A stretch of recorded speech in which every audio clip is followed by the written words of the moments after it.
We got nominated for a Critics' Choice Award, Best Competition Reality Show. And then the moment comes, Yeah. and they weren't ready for the Ooh. moment. Which one is my camera? Like, do not edit my No, heart. it's the two. Booiaka, booiaka. That's the two. It's a booyaka. Shabarangan. Should we have him out of the room? You know All what right, you did when you shush. called me. Let me focus. He should be out of the room. Welcome to the Booiaka Podcast. The question is, are we really that complicated? Today's guest is a creative, born and raised in Los Angeles. He's a dancer, skater. He's an actor and writer. And he danced with Michael Jackson and Usher. You're going to tell me all about that. And he also was part of big stages like Soul Train, Fresh Prince of Bel-Air, Roller Jam, so much more. Ladies and gentlemen, welcome Terrell Ferguson. Clap your hands. What's up, everybody? Thank you for having me. It's a while. You know it's going to be a roller coaster ride. You were born in Los Angeles, Exactly. right? So I'm claiming it. Yeah, I love the culture, sure. This is my street. Let's start from the question. Are we really that complicated? I think that everybody in their own mind is complicated. But what I say is there's beauty in simplicity. Everything that I do has a simplicity to it. Yeah. Like on the weekends, I roller skate. Simple. It's what I do. It's what I've always done. When I was a kid, still do it. But then I also dance on weekend nights. And then the dancing got me a commercial agent. So then I started acting. And then the acting, I was complaining about being too clean cut. And so my agent said, well, write your own stuff. Yeah. So then I was like, okay, then I'll write my own stuff. So now my life is complicated. Well, I would say it like this. It starts simple, but then you start spinning like in your skates. And that's a wow moment. That's a complicated move. I take things for granted. So like when people are like, can you teach me that? I'm like, Uh, I was 3 when I started. But for me, it is simple. And even now that I'm older and my knee hurts and my neck hurts and my back hurts and my hip hurts, everything hurts. everything hurts. I've narrowed it down to even more like simple moves. People gravitated a little bit more to it because they're like, wow, he never messes up. Well, no, I never mess up because I'm doing the same things. You're a great skater. Like, I remember when I just came here, just coming to see you guys was making me feel part of LA because we used to watch you guys on the movies, you know? And guys wait for those flights to come in. I'm pretty sure They're about like, that. wait a minute, we got a Well, flight that from Italy part coming in. I got to know that part later on. Yeah. Because you were on Roller Jam just recently, and you told me a fun and not fun story about We it. got nominated for a Critics' Choice Award, Best Competition Reality Show. Yeah. Yeah. And like 3 hours later, I found out that we were canceled. My show got canceled too. Okay, but at least give me a day or two to enjoy. Let me We're enjoy. gonna be nominated. They bring Jordan Sparks. You didn't back. even have that. Nope. The satisfaction behind the work that you've put into is there because it was rewarded. So whatever. It would have been more satisfying to get a second season. Like if you would have to give a feedback of the show to make it better, what would you have So- done? Let's hear it from Terrell, director. It was well directed. The first time I went on the set, Yeah. they spent a lot of money on Yeah. this set. It was beautiful. Yeah, it was. And I danced on Soul Train. The set was about 3 Soul Trains. Like it was huge. And you being part of it, I mean, what better than that? And the guests that they had, Salt and Pepper and Marsha Brady, shout out Marie McCormick. Aw. And, yeah, right. And then Michelle from Destiny's Child. Like they didn't short on anything. The only thing that I would say was the skaters themselves. Oh. We didn't have a group from Chicago. We didn't have a group from New York. What's What the happened deal? was this. I didn't start off as the judge. Originally, they asked if I would perform on the show. Okay. And my knee said no. Then they said, will you help us cast? And I got a call from Appaloosa. She's a figure skater, though. And they wanted more like what we do, Yeah. the jam skating. So that's when they called me in. I started calling friends like, hey, get your groups together. They're like, yeah, somebody called me about that. I don't know, man. Call my friends in New York. Hey, get your groups together. Send me a Why videotape. would this happen? Like the performers are waiting for that moment. They weren't. Here's the thing.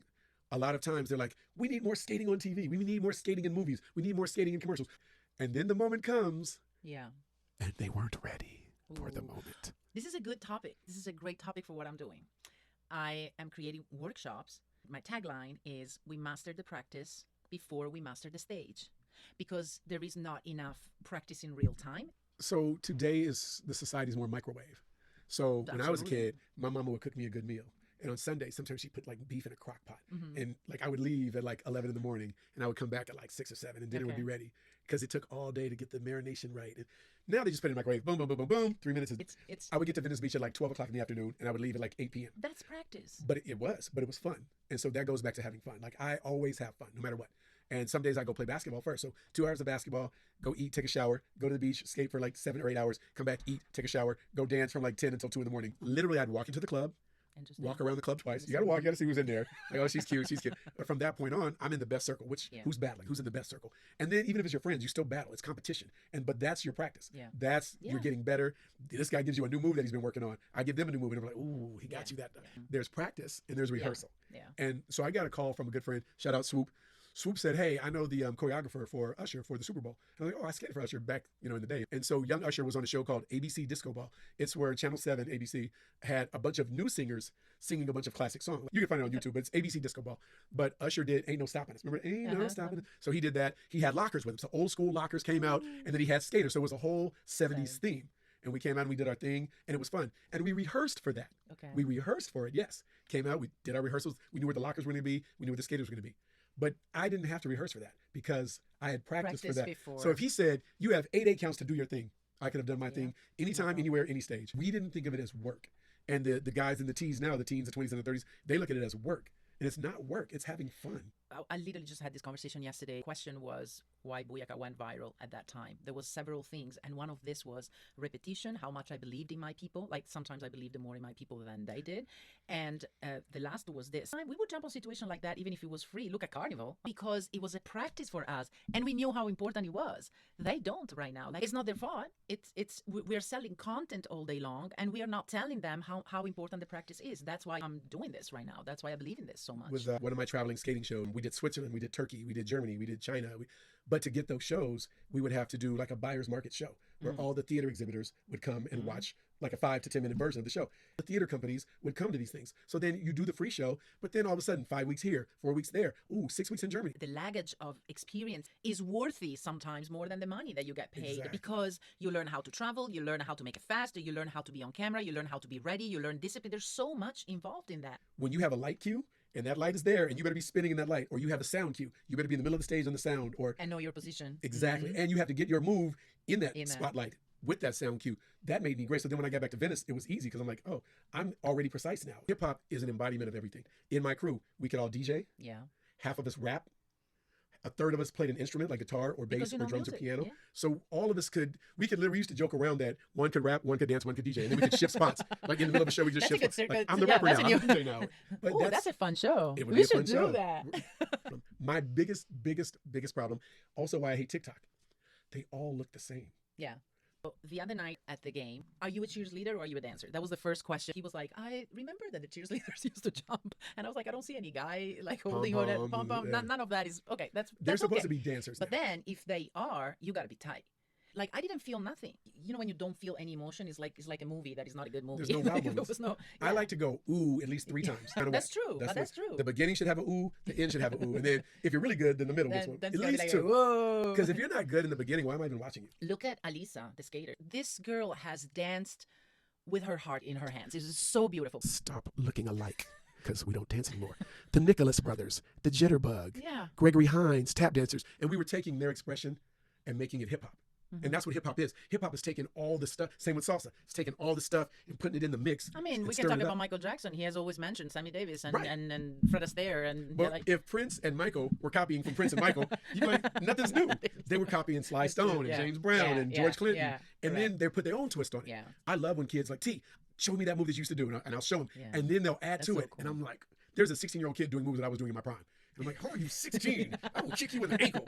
Every time I add something, I'll go, try this, and this. And he'll go like this, and he'll do like a flip. I'm like, bro, you can at least failed once, and then like give me the dignity of failing once and not doing it right off the bat. There's definitely, without a doubt, talented kids right now, because they have access to so much. Also, like I remember when I was a kid, I used to lock myself in my room and just watch music videos, but it wasn't like that easy to get the music video or to get on the, to watch TV or whatever. Now they have access to everything, so it's like a samba dancer. Like they dance the samba since they are kids. Of course, they are great at that. But that's why my era was fun, because let's say I'm on tour, or Salt and Pepper's on tour, or MC Hammer's on tour, Young MC's on tour, any of the rappers or singers back in the day. Their dancers would go out. So I'm in New York. I'm going to go to Sound Factory. I'm going to go to Octagon. Now I'm battling these dudes. And they're going to battle. I battle Big Daddy Kane's dancer. They're going to battle because that's just who we are. That's so fun. But now that's our TikTok. That's our Instagram. Because I'm like, this dude killed me with this one move. That was dope. And they're probably like, oh, this dude from LA had this move. I'd never seen that before. And that was it wasn't like it's on TikToks and now everybody sees it. Like you had to experience it. But that's exactly what I'm talking about. Yeah. Yes. Experience the moves. Don't just copy them. Experience in real time, in real environment. Rappers call it coming off the top of the dome when you freestyle. Like yeah, your song is dope, but you can't just freestyle on the mic. Like if you only played high school basketball, college basketball, you're not going to be able to play street ball. Street ball is where you get the flavor. Yeah. Now, if you can take that street ball and make it organized, that's how you get to college and the NBA. That's your Allen Iverson. Yeah. That's your Kyrie Irving. That's your Kobe Bryant. I think that we should bring it back also the way like athlete trains. I want also touch your acting and writing life? That's a big part of your life. Writing and acting doesn't hurt my back. Why are you whispering? I'm bringing them in. See, as an actor, you have to, as a dancer, you're big and but as a writer and an actor, you This is bring them segment 2. in. The sexy side See, of this is, Terrell. yes, you bring in the people. Okay. And everything skating led to dancing. Did you see this guy? Dancing Did you just led see to this acting, guy? and the acting led to writing. And everything just, it jumped into place. And I probably wouldn't be as good a writer when I was really good at dancing because I was living life and getting experiences and having the sex and doing the things. And no, because if you don't have the experiences, what are you going to write about? Right. And then it becomes TikTok of writing. You only write about things that you see on TikTok. On TikTok, yeah. And You said something. You said, we were talking about relationships, I don't remember, but you said, that's going to be a good writing. And that got me a little bit because I was like, oh, that's interesting. That's true. Like the more you can feel the feeling, the more you can excel in your writing. Well, also too, if I feel it deeply, then they'll feel it deeply. Of course. And the life experience comes in, and then they take it and they make it their own. When the readers are reading the scripts, and I've had this a lot, like I was really there, like I could see the house, I could even just like the way the clock stopped ticking, because like you could see and taste and hear and smell what I'm writing, and then I want you to feel it, because if you don't feel it, then what's the point? What's your best writing? Like, is it true that you write horror too? So I found it somewhere online, and I was like, oh, that's interesting. My dark side. He laughs on his own. Like because my dark side, my dark side is my best writing. But everybody assumes I do comedy because I live life with a smile. All of my top scripts, I've been in Heartbeat, Kevin Hart. Comedy's always my way in because they like, look at you, you're always cracking jokes, you're always having a good time. But that's because I'm hiding the dark side. I have to write the dark side so that I don't live it. I want to know about Kevin Hart. I love Kevin Hart. What were you doing there? The situation with Kevin Hart was great. We had table reads. He came in. He was very supportive. But his company obviously revolves around him. It's easier to get in the room, but it's harder once you get in the room because they're expecting Kevin Hart. Yes. The only one who's ever been able to really get that perfect was Eddie Murphy.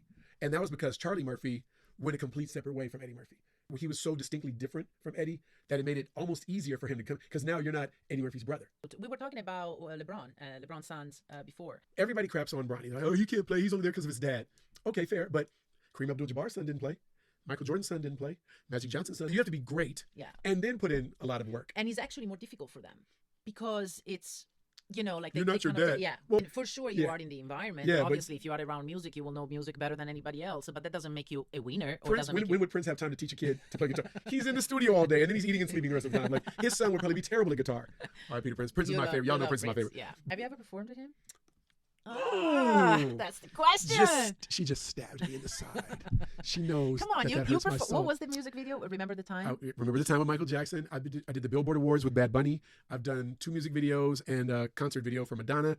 I've done even the Spanish market, Juan Gabriel. But no, I have never danced for Prince. This is the funny part because I'm as a big fan of Michael Jackson. For me, you reached the like you said when you said to me, after I danced for Michael Jackson, I was like, okay. Yeah, it did make it hard. Where do I go after this? It couldn't be any higher. But for you, it would have been Prince. Yes, by far. Yeah. And Prince would have been harder. Not that the moves would have been harder.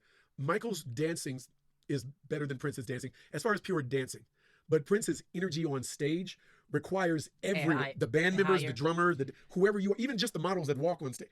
Everyone's energy has to be raised that much higher. I always wanted that challenge. And then what makes it worse, shout out to the Black Power Ranger Walter.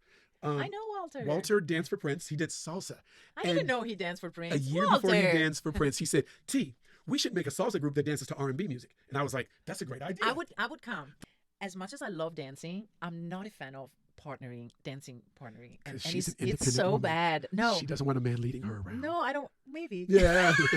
But I don't want, like, I need space. Like, leave me alone. Like, that's me. I danced with Walter a couple of times at the Floridita, like back in the days, whatever. But he was probably one of the few that was able to lead me because I was like all over the place. Well, you have to have a strong lead with an independent woman. Yeah. We call you guys independent women. Really? That's I what we call never thought about that. When they're like, you're trying to turn, like, I'll turn when I want to turn. Yeah. I mean, they don't say it, but that's that would be me. Like, what do I have to do? Turning you. Leave me alone. I grew up with hip hop and skating. I skate by myself. I dance by myself. And it's so funny because you go into a club, you meet a girl, you're like, hey, you want to dance? She says yes. And then I'm over there doing my thing. She's like, I'm the same way. Like, I'm just like, yeah, sure, stay here. And I give you the shoulder. And then I'm just doing my thing. I'm flipping around. But with salsa, it forced me, when I asked someone to dance, Right. I'm like, oh, I have to dance with her. I should have listened to you, Walter. Because he said, let's do R&B music or hip hop music with salsa dance. And he was like, that would be so dope. And a year later, he's on stage with Prince.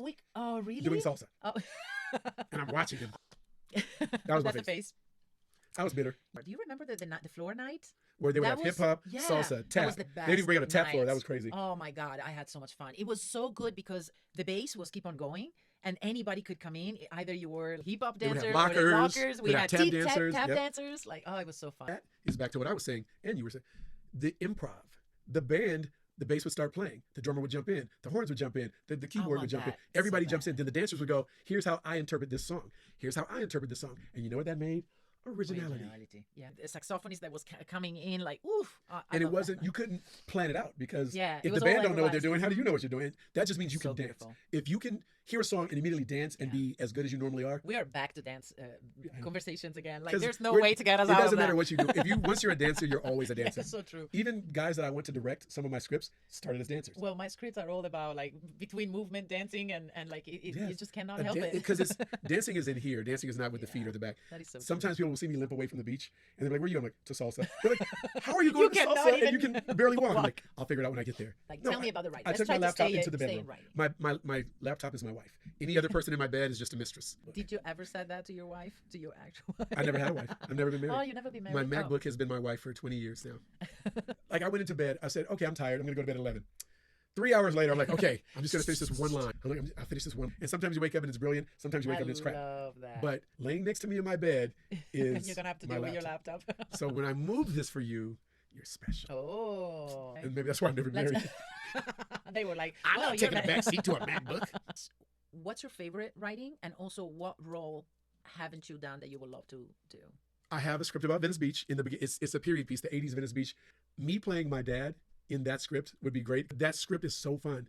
And there's danger because it's about most of us coming from the hood to a beach. And I know guys, especially then, that hadn't been more than like 5 miles radius out of where they grew up. Your life was safe, like because of skating. So it kept me out of so much trouble. Yeah. Everything we did was competition. Even Mad is my mentor skating. He was like, that move ain't right, do it again. Nope, do it again. And he would rewind the music in front of like 100 people, 200 people. I love this moment. Yes, but he would make me do it like again, like he would let the whole crowd know, nah, he fucked that up. I'm like, bro, they didn't even know. Why are you telling on him? But it made me get the move. I'm like, I'm not going to have that. That was a practice. That was a practice. And we'd be there 8 hours of him yelling, that ain't right. Enough of this. I want to know about fatherhood. Tell me about your kiddo.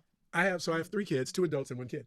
Actually, I have a script also about a guy who wants to be the best dad he can be. He wants to be father of the year. He wants to be a really good dad, coach the kids' teams, go to PTA meetings, all of that stuff. But he also likes the ladies too. And it's the battle between trying to be a single guy and trying to be a good dad. And that's kind of my 20s. I wanted to get all of the ladies in my 20s. But also go to my daughter's basketball game and coach it, and go to her PTA meeting, teach her how to read, teach her how to ride a bike. I would be tired with you. There's a lot of energy expended. There's a lot there. There's a lot. I'm like, I compartmentalize. Everybody gets there 4 hours. Of energy to hold on to. But you, like, if I would think to even get in your world, I don't know if I could keep up. Yeah, because I like my because you would be in your compartment. No, you'd be in your compartment. So you're. Oh, you would be with your wife. That's true. Like you would have like your few hours a day, and then I would. My wife gets her few hours a day. My kids get a few hours a day. I have fun a few hours a day. Like everything has its compartment, and I think that's why I'm happy too. Like if work sucks, from 11 to 3 o'clock, I would be sleeping. Like I can write only at night. Can you write also during the day? Is it easy? I can write in the morning when I first wake up. I only like to focus on the thing that I'm writing right then and there. I don't like script hop. I stay on what I'm focused, because then otherwise you'll never get anything done. You'll have 15 scripts that are 60 pages instead of 5 scripts that are 120 pages. We do what's called a vomit draft. We get every thought and idea out of our head. I can't stop. I have like if I have ideas and if I start the project, like I just can't stop. That's good. I just go. That's what you do. Yeah, but that's why I don't want to get into the new one, because he get me stuck. Like I can stay up all night for just writing. If you were to dance, you wouldn't just go do usher. You would audition, then you would rehearse, then you'd have a stage tech, then the show. Yeah, it's the same thing for writing. I do it now, like I structure it. But when I did the first one, I think that the first one ended up being more intriguing. The very first script that I wrote it before I went to film school. I wrote it before I'd ever taken any class. I just sat down. I knew as an actor what a script looked like, and I wrote it. Good moments in it, but looking back at it, it was a terrible script. Not the thing. There were some good moments in the script, but a beginning to middle, end with character resolution, it was terrible. Yeah. Thanksgiving, you don't eat the whole turkey. You don't just put the turkey in front of you, just eat the whole turkey. Yeah. You carve it up of it. And if you want some more, then you eat a little bit more. Yeah. And you eat a little bit more. Eventually, the whole turkey's gone. It's the same thing. I don't set out and go, I'm going to write 110 pages. Yeah. I'm like, I have this idea from here to here. Yeah. I'm going to get that 10 pages out. And then I'm happy with it. That's what I say for creatives. You can still be creative and color between the lines. That you learn with experience, and also, like, especially if you study it, like, obviously you learn how to stay within the lines. But I also think that sometimes it's cool to go outside the lines. Outside If the you lines, know how to stay in the lines. I don't like to use the verb get in any script because it's a lazy. That's the first thing I'm going to check. He gets the can and puts it in the refrigerator. That is so boring. He saunters over to the refrigerator, puts the can in the refrigerator. It's different than he gets the can and puts it in the refrigerator. Right. Last question. I saw your Facebook post. I even wrote this one because it was very interesting to me. I posted asking women how long they should wait for a man to commit to marriage. Everyone gave timelines, and I said it depends on how smart the guy is. Full disclosure, that was for writing. Sometimes if I don't know something, I want an opinion of the people. I kind of figured that. Yeah. I like that you ask on Facebook. That's the girl wants her boyfriend to commit and he doesn't want to, and she ends up getting a voodoo spell. And you saw the answers are way, some are like all 2 over the days, place. They some are like get 10 also years. serious Some about like, it. I'm not getting married. Why am I waiting for a dude? But that's what you want, everybody's personality. And from those personalities, I can put one or more into the character. Which one did you pick? Yeah. I already had an idea who the character was, but what I did was a lot of the attitude in the answers, I'm giving her that attitude. Flip it back to the beginning with the last one. Are we really that complicated? My question to you is, your people think you are complicated, or you think that you are complicated yourself? I think that individually, everyone thinks that they are more complicated than they are. When I'm skating, I'm only skating. When I'm dancing, I'm only dancing. And so it's simple. Men, they say, but I am simple. And I used to hate that line. It's not true. You're not simple. Every individual has his own characteristic and things. Not simple. Let's take dating. We first meet, we're going to go out, restaurants, clubs, bars, dinners, As the relationship matures, we're still together, but maybe we're reading. Like I'm reading a book, you're reading a book. Yeah. I think people make things complicated because maybe they'll say, well, how come we don't do this anymore? I'm like, if you want to do that, just say you want to do that. When I'm writing, I'm a writer. I'm the same way. I'm not a writer, dancer, skater, actor when I'm writing. Yeah, I'm just a writer. I have to focus on one, and not just I have to focus. I enjoy focusing on that thing because I'm in it fully. In relationships, don't confuse the word complicated with messy. You guys just covered up this table with ketchup. That's the different messy. No, that's not simple. That's nasty to an Italian. Thank you for coming and accepting my invitation. I really enjoyed it. I am Terrell Skates, Venice Beach, VB on Instagram. And I am also reminding you, Tatiana Tamay on IG and Booiaka on IG, PNN Academy, PNN Flex. All right, guys, thank you so much. I see you next. From the mic to the Booiaka. Let the rhythm take control. Feel the fire in your soul. This is Booiaka.